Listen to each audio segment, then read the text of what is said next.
이번 시간은 5번째 함수에 대한 이야기를 소개하도록 하겠습니다. 먼저 함수가 무엇인지, 그리고 함수를 정의하는 방법 및 호출하는 방법, 즉 사용하는 방법에 대해서 간단하게 소개를 하도록 하겠습니다. 먼저 함수라고 하는 것은 여기 나와 있는 것처럼 어떤 특정한 기능을 처리하기 위한 명령문들의 모임을 함수라고 이야기합니다. 그러면 그냥 우리가 지금까지 사용해 왔던 것처럼 명령문들만 나열하면 될 것이지 왜 굳이 함수를 사용하느냐라고 하는 의문이 들 수가 있는데, 우리가 특정 기능을 반복적으로 이용해야 되거나 또는 그 기능을 어떤 파라미터에 따라서 그 결과가 달라져야 되는 경우에 우리가 그 프로그램을 그냥 지금까지 우리 해왔던 방법대로 프로그램을 만들어서 할 수는 없습니다. 아니죠. 그 명령문을 그냥 나열해서는 사용하기가 어렵습니다.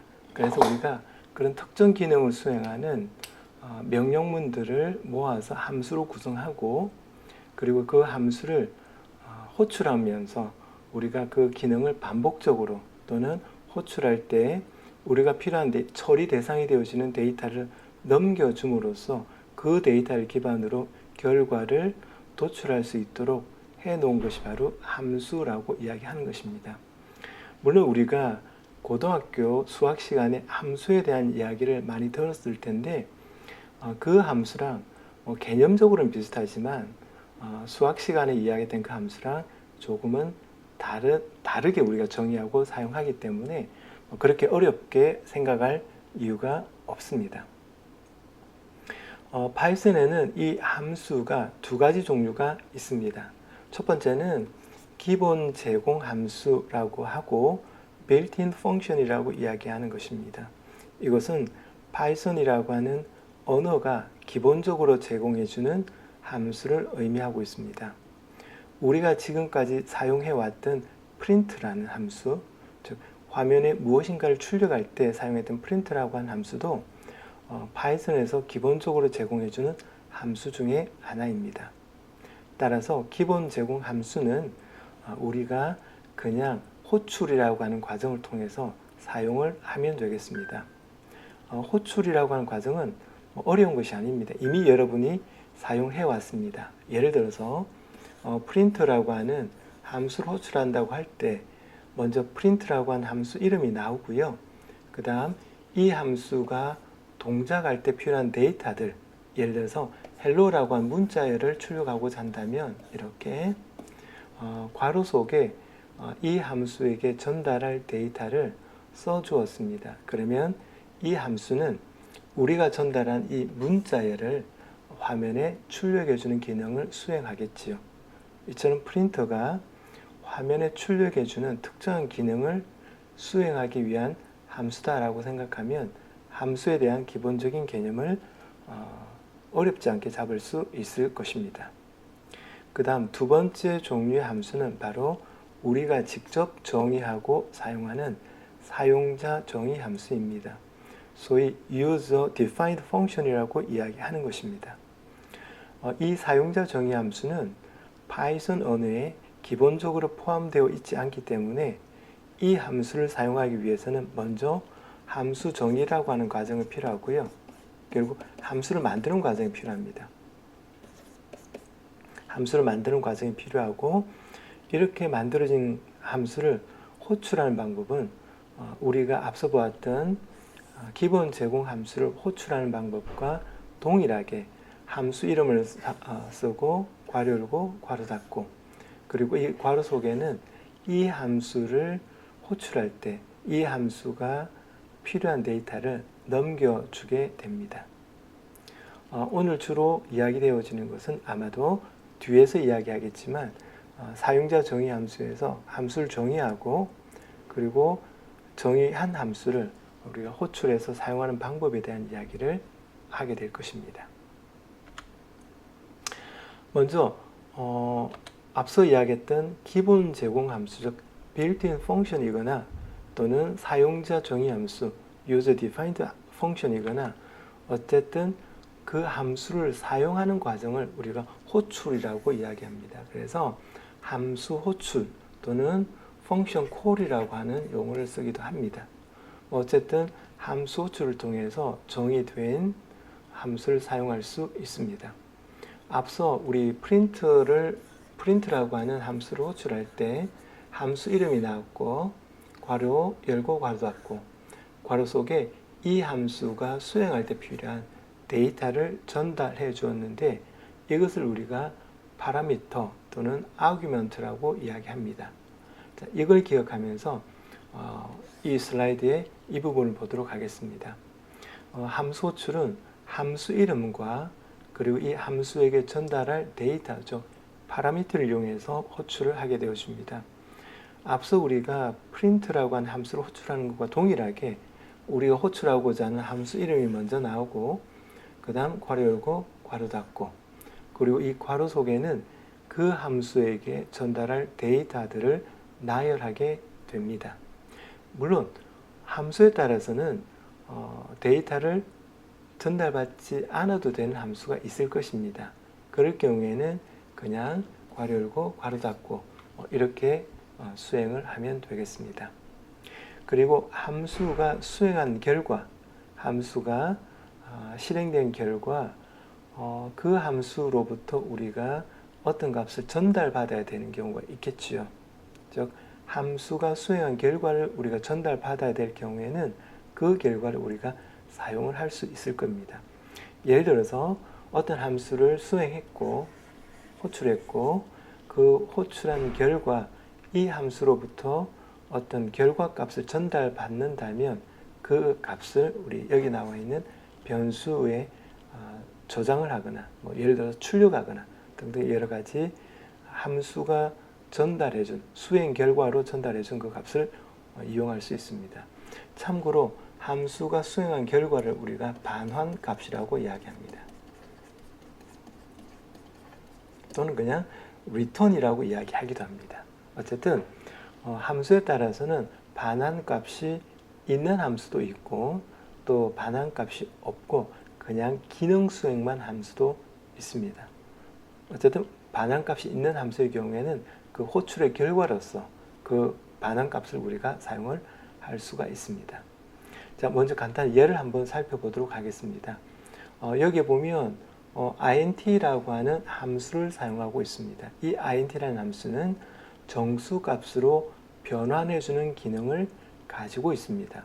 지금 우리가 보고 있는 이 예제에서는 이 int 함수는 문자열을 전달받아서 문자열을 파라미터로 전달받아서 그 문자열에 해당되는 정수값으로 변환하여 그 반환 결과, 즉 함수가 수행된 결과인 반환값을 넘겨줍니다. 리턴을 해줍니다.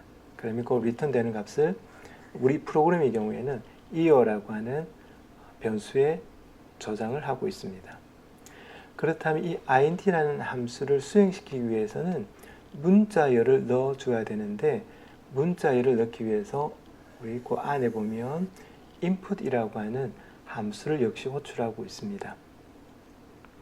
이 input이라는 함수는 키보드를 통해서 사용자로부터 입력을 받는 함수지요.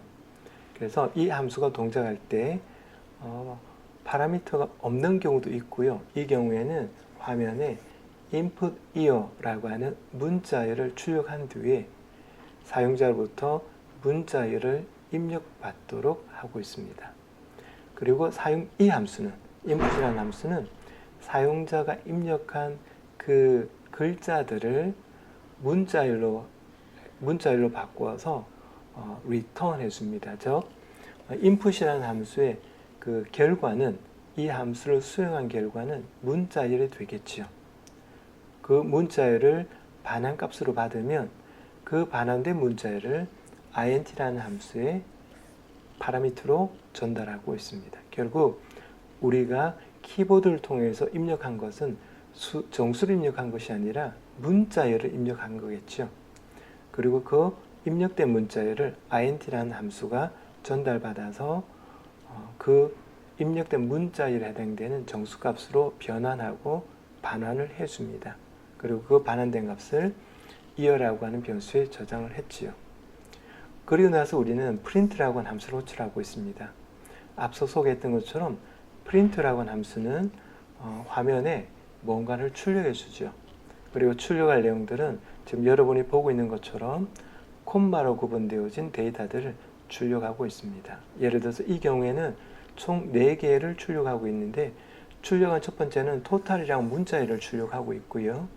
그 다음 total이라고 하는 변수에 저장된 값을 출력하고 있겠죠.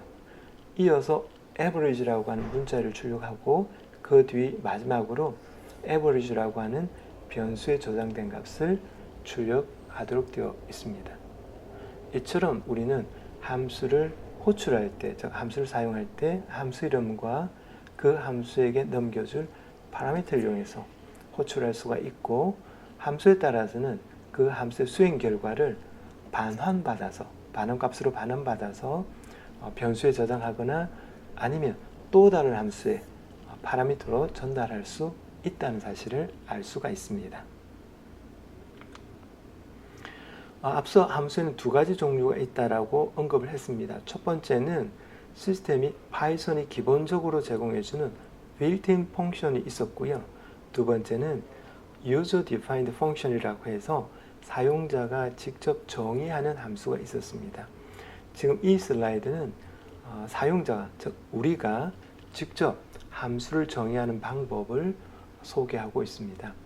자, 함수를 정의할 때 3가지를 우리가 알려줘야 되겠죠. 첫 번째는 함수 이름입니다.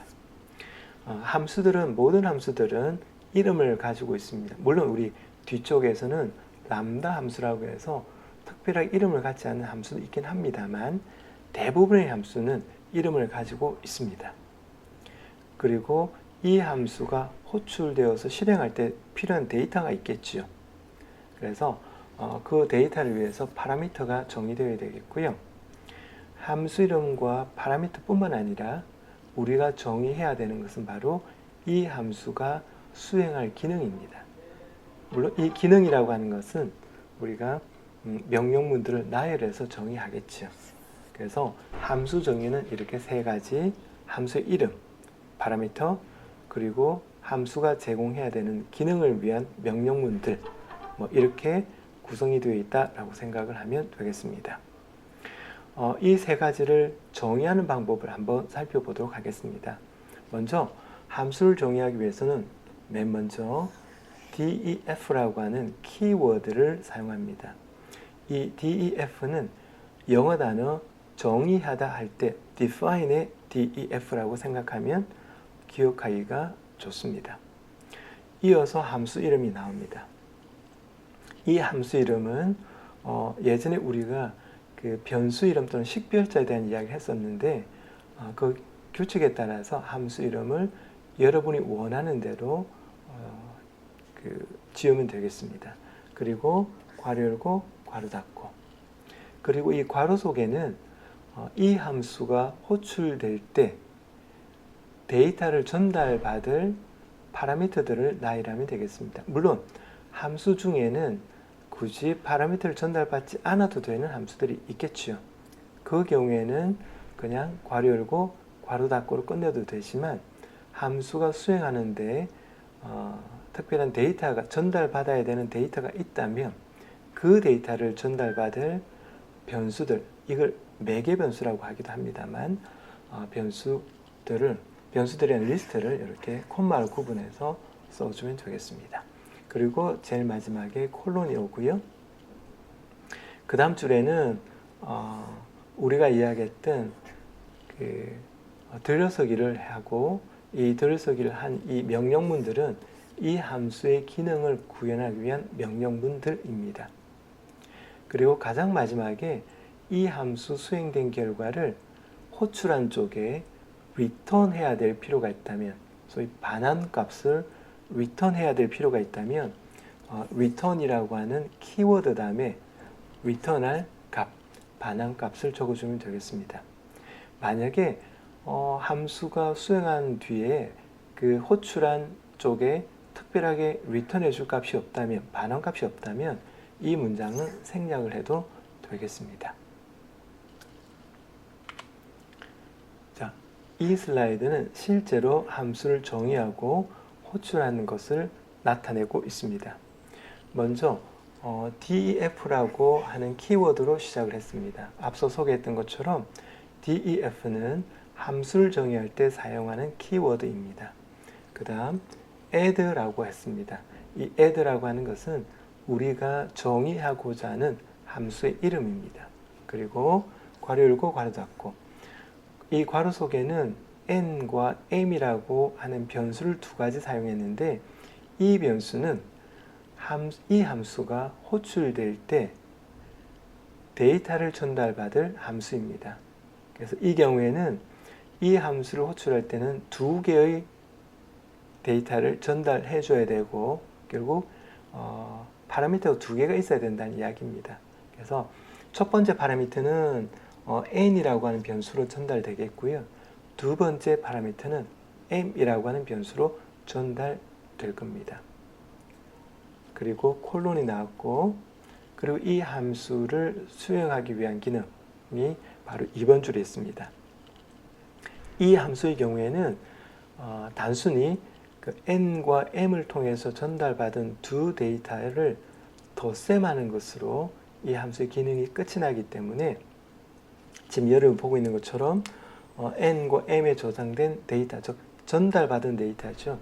이 함수가 호출될 때 전달한 데이터를 n과 m에 저장이 되었는데, 그 값을 더하고 그 결과를 바로 리턴을 하고 있습니다. 자, 이렇게 해서 여러분 보고 있는 이 슬라이드의 1번과 2번 줄이 함수 add를 정의한 내용입니다.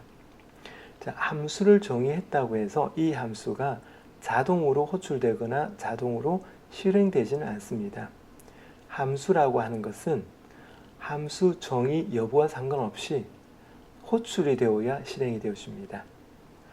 따라서 우리가 빌트인 펑션이거나 또는 우리가 직접 함수를 정의했거나 어쨌든 함수 호출해야 사용할 수가 있습니다.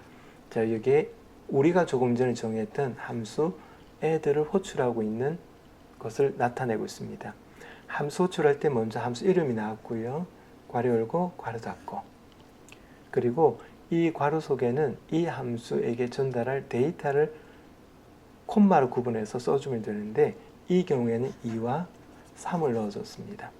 그러면 기본적으로 이 호출할 때 사용된 파라미터 순서대로 전달이 되어집니다. 그래서 2는 첫 번째 파라미터인 n으로, 3은 두 번째 파라미터인 m으로 각각 전달이 되겠습니다.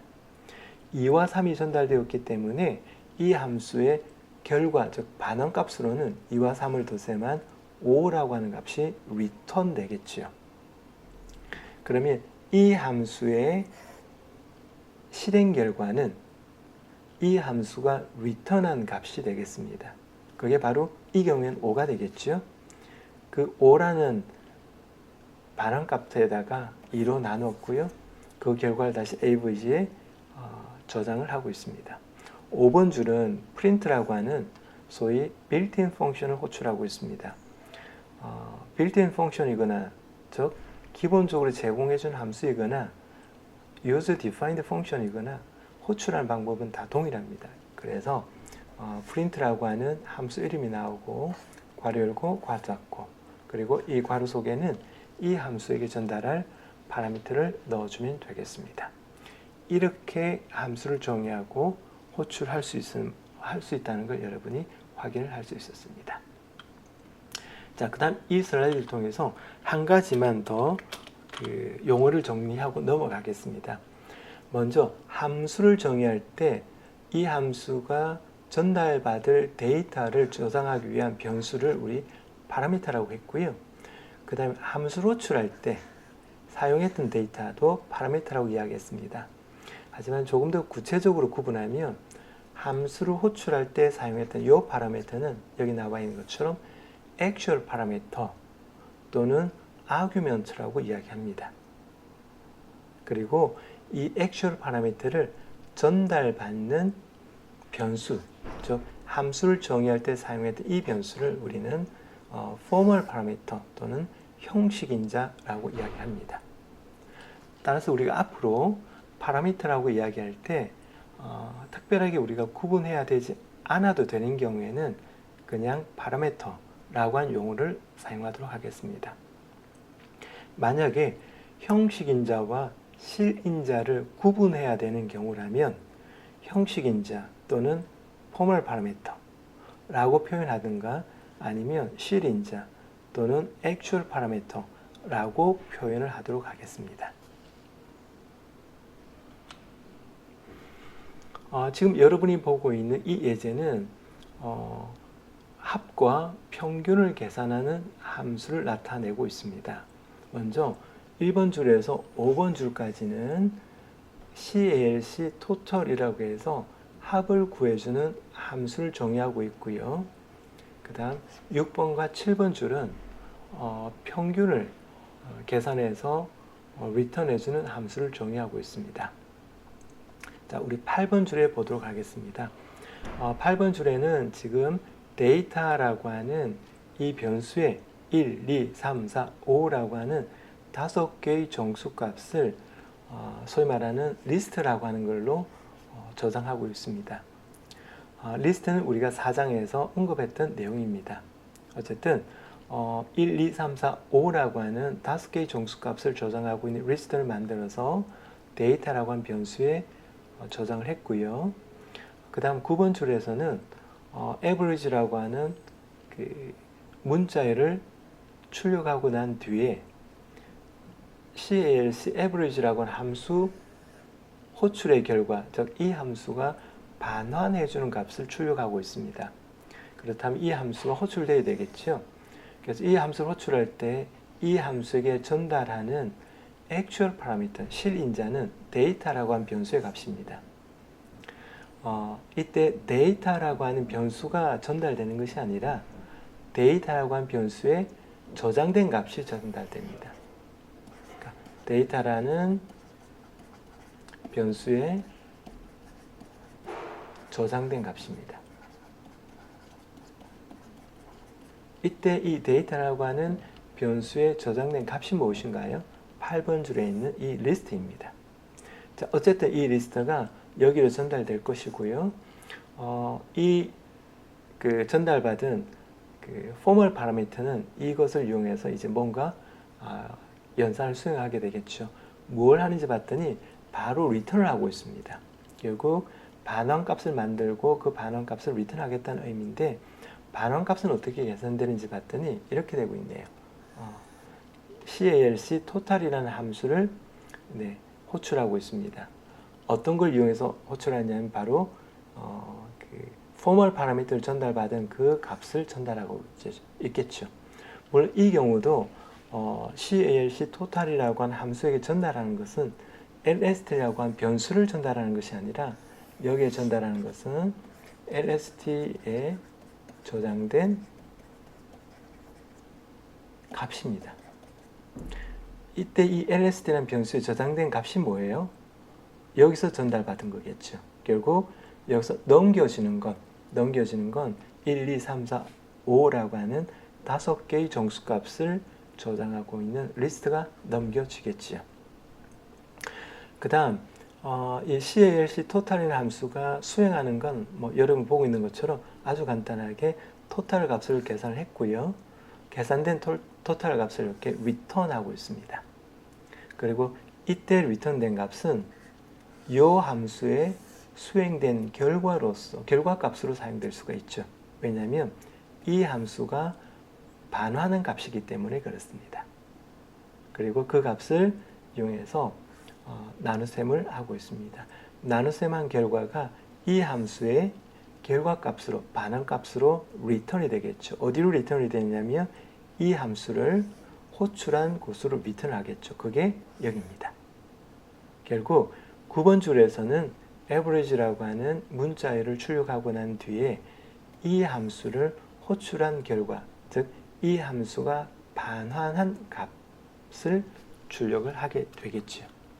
그래서 이 프로그램을 여러분이 잘 이해하고 분석할 수가 있으면 앞으로 우리가 함수를 정의하고 또 함수를 호출하는데 전혀 문제가 없을 것입니다. 자, 이제 간단하게 한번 실습을 해보도록 하겠습니다. 첫 번째는 두 개 인자 중 큰 값을 반환하는 함수 max라고 하는 함수를 정의하고 실제로 잘 동작하는지 한번 테스트 해보라 라고 했고요. 자, 두 번째, 0과 100 사이의 난수 두 개를 원소로 갖는 튜플이라고 했습니다. 그래서 0과 100 사이의 난수 두 개를 원소로 갖는 튜플을 100개 만들고요. 이 100개를 원소로 사용하는 리스트를 우리 4장에서 했던 컴프레hension으로 만들고 이 원소들을 각각에 대해서 우리 앞서 1번에서 소개했던 max 함수에 적용해서 결국 튜플에 있는 그 두 개의 정수값으로 되어 있는 튜플 한 개, 두 개의 정수값으로 되어 있죠. 그게 100개가 있는데 그 중에 각각 큰 값으로만 되어 있는 리스트를 컴프레hension으로 만들어라 라고 되어 있습니다. 조금 복잡해 보이는 것처럼 보이지만 요걸 하나씩 분리를 해보면 그렇게 복잡하지 않습니다. 자, 어쨌든 여기 2번이고요. 3번은 지금 여러분 보고 있는 것처럼 1, 2, 3이라고 하는 뭐 예를 들어서 3개의 값을 저장하고 있는 그 리스트를 받으면 지금 맨 앞에 있는 이 데이터를 맨 뒤로 보냈습니다. 그렇죠? 이렇게. 그래서 맨 앞에 있는 데이터를 맨 뒤로 보내어서 그 반환값을 만드는 함수를 만들어라 라고 하는 이야기입니다. 그래서 여기 보니까 리스트에 저장된 데이터를 왼쪽으로 이동시키고, 왼쪽 이동시키라는 이야기는 이렇게 라는 이야기입니다. 2, 3 있으면 2는 여기로, 3은 여기로. 그리고 가장 왼쪽에 있는 데이터, 원래 1이 있었죠. 얘를 가장 뒤쪽으로 이렇게 저장해서 반환하는 shift left 함수를 작성하라 라고 되어 있습니다. 그래서 이것도 여러분이 처음 보면 조금 다소 어려워 보이지만 실제로 해보면 그렇게 어렵지 않다는 걸 확인할 수 있습니다. 자, 조금 시간을 줄 테니 여러분이 한번 해보도록 하세요.